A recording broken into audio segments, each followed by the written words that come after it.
Hello guys. For this video, I'll be discussing the donation guidelines. Uh, for the funding and donations, exclusive muna yun for the support ng alumni project natin.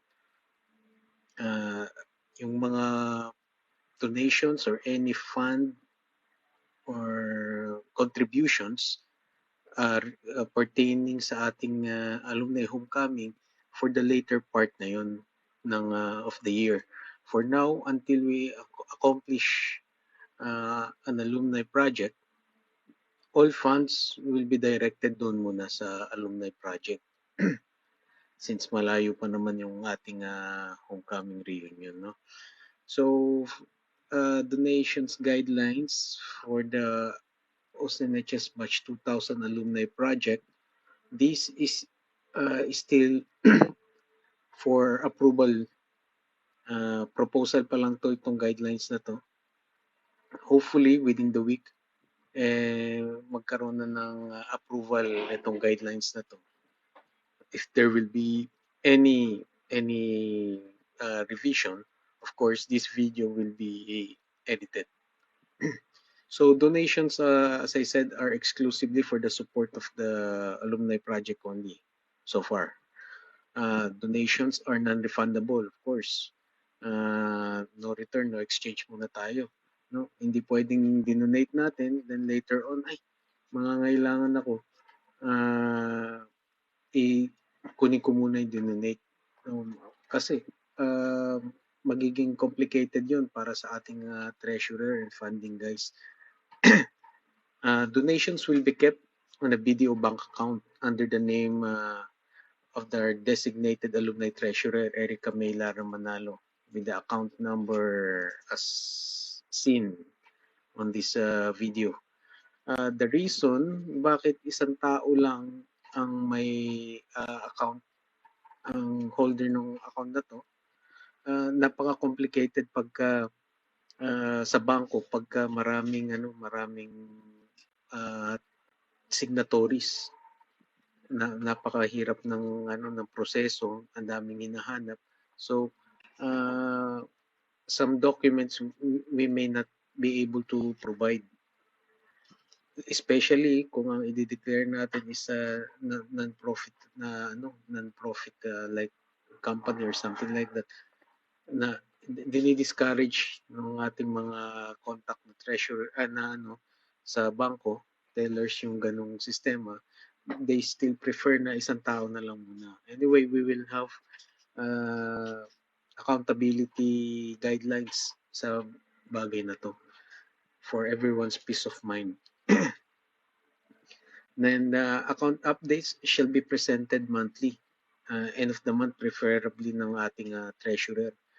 So itong updates na to, ipopost to sa ating mga GC, sa ating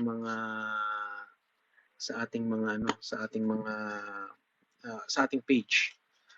So far sa donations, ito yung account natin na binuksan sa BDO. Ito yung mga details. Yun, meron na tayong 10,000 doon sa bangko. This is the minimum maintaining balance ng passbook. So we decided na to shell out this one. It will be our donation already. 5,000 galing kay Ma'am Erica and 5,000 din galing sa akin. So yun ang laman na ng ating fund so far. So hopefully sana ma-achieve natin yung ating goal. Yan. So yan, may kita dyan. 10,000 yung nasa account natin. It was opened on the 4th of April 2024. And thanks nga pala kay Ma'am Shahani Alop, I forgot her, Escalante. Ma'am Shahani Alop Escalante for assisting us sa pag-open ng account na to. Batchmate din natin siya. And going back to the guidelines, of course, no withdrawal of any sort from the send account shall be permitted until the commencement of the agreed alumni project. So hanggat hindi pa nagko-commence na-approve yung alumni project and nagko-commence, wala mo nang withdrawal na magaganap doon. Makikita naman yan during the presentation ng monthly natin. So, and of course, bago tayo mag-release ng any fund, of course, dapat may approved na parang breakdown ng expense, breakdown ng now which will be approved by the committees and as also by our batchmates. So donations can only be made through the following, no? Depositing directly to the BDO account. Ito na nga yung account number. Tapos yung mga deposit slips and online transfers should be photographed, screenshot for proof of donation, and sent to the treasurer's Facebook account or to anyone who can forward the same to the treasurer. No? So kung hindi nyo ma-access si treasurer, yung mga coordinators, pwede doon. As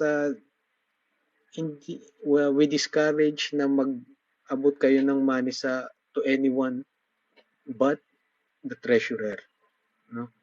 Hindi ina-allow as per last meeting na lilikumin muna ng per section. For example, yung mga fund bago iba to kay treasurer. Dapat kung sino kung sino yung magdo-donate, bato na agad dun sa account ni treasurer, ibatol din yung proof of donation, no? Para iisang tao lang ang ma-held accountable sa mga pera, sa mga donations. That way malilimit natin ang mga hindi naman sa yung mga risk. Then sa GCash fund transfer, GCash account number, yan, nandiyan din sa kanya rin yun. No?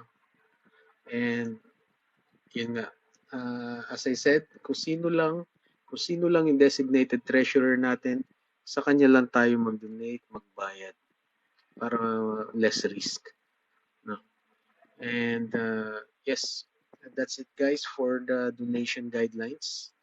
Hoping na you find this informative and hoping na tumakbo na, mag-roll out na yung ating donations campaign. And that's it. Thank you guys for watching.